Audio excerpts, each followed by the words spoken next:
We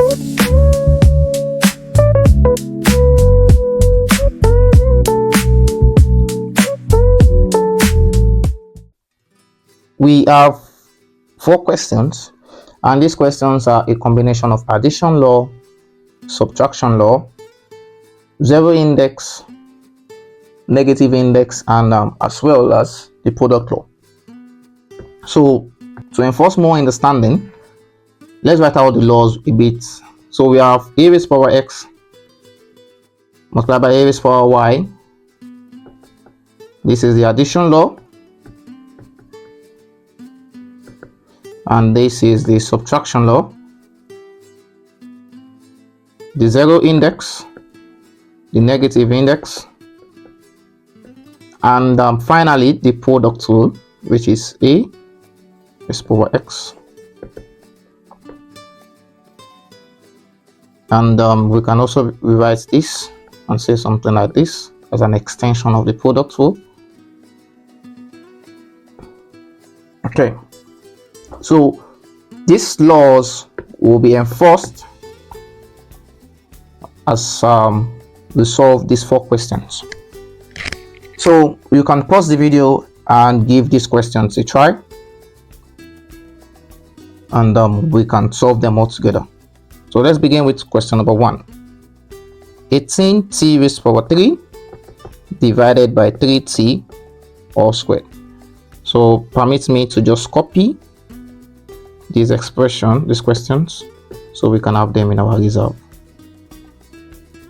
So to solve this now, we can see we have subtraction law in the case, and we also have power law. So to begin, we start with the ones in brackets according to BODMAS. So we can write this as 18t raised power 3 divided by 3t all squared. So we can say this is 83 raised power 3 divided by 3. When we apply the product law here, we have 3 squared multiplied by t squared.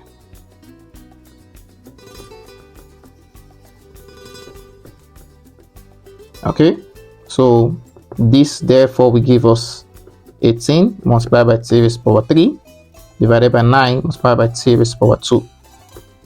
Now we can see that we can take them individually. Thereafter we have 18 divided by 9 multiplied by t raised power 3 divided by t raised power 2. 18 divided by 9 is 2, and t raised power 3 divided by t raised power 2, we will apply the subtraction law there, and then we'll have t raised power 2t raised power 1, and which can be written as 2t. So this is for question 1. Let's go to question 2. All right, so question 2, we erase this and this. So questions 2 shows us that we have power law, okay, we have addition law, okay, and likewise we have negative here, but it is not actually negative index, but the negative starts as a sign. So let's begin. So let's find an expression, a solution for the power law for the numerator. So we notice that the negative sign is not in the bracket, so it is excluded. So what is in the bracket will be 2 times 3 because of this external power, divided by x raised power 4 multiplied by minus x, and we can take this minus x as x raised power 1. Okay, or likewise we can still rewrite it and say this is times minus 1 times x raised power 1. So this numerator will be minus x raised power 6, okay, because 2 times 3 is 6, and the denominator now you will have x raised power 4 multiplied by x raised power 1, and then x raised power 4 plus 1 because it is addition law. Let's make it visible, and then we will have it multiplied by minus 1. Now we will have minus x raised power 6 multiplied by x raised power 5, okay, times minus 1. Now this minus 1 will nullify this negative minus here, and thereafter we will have it to give us x raised to the power 6 divided by x raised to the power 5. Therefore, x raised to the power 6, now we apply our division law, subtraction law, x raised to the power 5, and this will give us x raised to the power 6 minus 5, which will give us x raised to the power 1, which is the same thing as x. Now we can see how these questions interleaving the principles that we have learned so far: the addition law, the subtraction law, the zero index, the negative index, and as well as the product law. Now let's take and consider question 3. Now this question 3 is such that it has a negative index in it, and therefore we will solve it together. So question 3. Alright, let's take a look at it. Question 3 has addition law. Question 3 has negative index. Question 3 also have product law. So let's begin. Now let's simplify these things further. So we have 4 times a raised to the power 3 times b raised to the power 1 multiplied by, now this product law here, now we can remember that it had 3 quantities or 3 terms, so we can say it is a, b, c, all raised to the power x to give us a raised to the power x, b raised to the power x multiplied by c raised to the power x. Therefore, we can rewrite these as 3 raised to the power minus 3, because the power here is minus 3, and multiplied by a raised to the power minus 3 multiplied by b raised to the power minus 3. So let's simplify all this together. So, or the next best thing we can do now is to bring like terms together, because in effect we can say this is 4 times a raised to the power 3 times b raised to the power 1 times a raised to the power minus 3 times a raised to the power minus 3 times b raised to the power minus 3.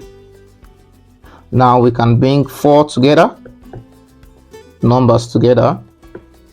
We can bring b together, or a, and thereafter we bring b together. So let's begin with 4. So this will give us 4 times 3 raised to the power minus 3 multiplied by the a, that's a raised to the power 3 multiplied by a raised to the power minus 3, okay, multiplied by the b, that is b raised to the power 1 multiplied by the b raised to the power minus 3. And now in this case we will apply our addition law, okay, our addition law. But before then, let us simplify this using the negative index. So this will give us 4 times 1 over 3 raised to the power minus 3, or 3 raised to the power 3, because we understand from the principle of negative index that a raised to the power minus x is equals to 1 over a raised to the power x. Let's proceed further. Now let's apply addition law to this, and we have a raised to the power 3 plus minus 3 multiplied by b raised to the power 1 plus minus 3. Now 3 raised to the power 3 is 27, so this is 4 over 27 multiplied by a raised to the power 3 plus minus 3 is a raised to the power 0, and b raised to the power 1 plus minus 3 is minus 2. So let's try and see if 4 over 27 can be simplified further, but however it can't, so we leave it like that. Now a raised to the power 0 is this is 0 index, and if you recall vividly, our 0 index says anything raised to the power of 0 is 1. Therefore this becomes 1, and we apply our negative index here, so therefore this will become 1 over b raised to the power 2. So bringing all the numerator together, 4 times 1 divided by 27 times b raised to the power 2. So in result, our final answer will be 4 over 27 b squared. So yes, this By this, we have been able to solve question 3. Now let's move on to the last question, and that is question 4. And you can see also how they are all interrelated. Okay, they are all interrelated. So questions can come in any format where we'll be asked to impute, to use product rule, product law, addition law, subtraction law, negative index, and even zero index. Now let's take a look at this. Here we have product law. Here we also have product law. In here we have addition law, and this denomination line serves as our subtraction law. So let's begin. And the good thing about this question is that all the terms are, all the base are y, so they are all equal base. So it saves us a lot of stress. So let's begin. Now, one more important thing we have to note is that this minus is in the bracket. Okay, so we can rewrite it and say this is minus 1 multiplied by y raised to power 3 squared, all squared, multiplied by y raised to power 4. And likewise, the denominator can be minus 1 times y raised to power 1. Okay, because y raised to power 1, all raised to power 5. Now let's apply our product law or product law and say that this is AB. Remember, AB raised to power x is A raised to power x, B raised to power x. Therefore, implementing that, we have this to be minus 1 all squared multiplied by y raised to power 3 squared multiplied by y raised to power 4. And the denominator will be minus 1 raised to power 5 multiplied by y raised to power 1 raised to power 5.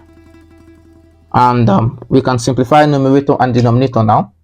So therefore, the numerator now will be minus 1 raised to power 2 is the same thing as 1. Okay, because I multiply minus 1 in two places. And let us apply product law to this. And we recall from product law that a x raised to power y is equal to a to the power of xy. So this would mean that y raised to power 3 times 2 multiplied by y raised to power 4. Now minus 1 raised to power 5. Now this 5 here is an odd number, so the result is minus 1. Okay, is minus 1 multiplied by y raised to power 1 times 5. So in essence, we have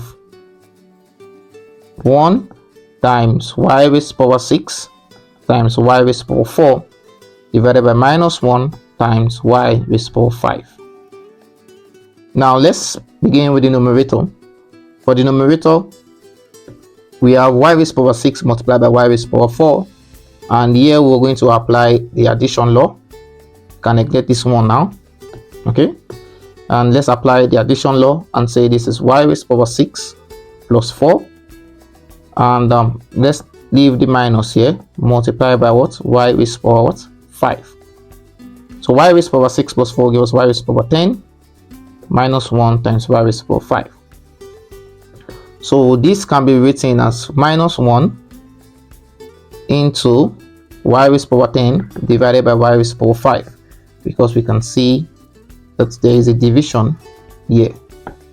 Y raised to power 5, y raised to power 10 divided by y raised to power 5. Now this minus 1 applies for the numerator, and in essence it applies for everything. So this is minus 1, and applying the subtraction law here, we have y raised to power 10 minus 5. So this will give us minus 1 multiplied by y raised to power 5. So the final answer will be minus y raised to power 5. So we can see how this, okay, is reduced to this. That is the joy and the beauty of indices. So we have talked on addition law. We've seen how addition law can be combined with subtraction law.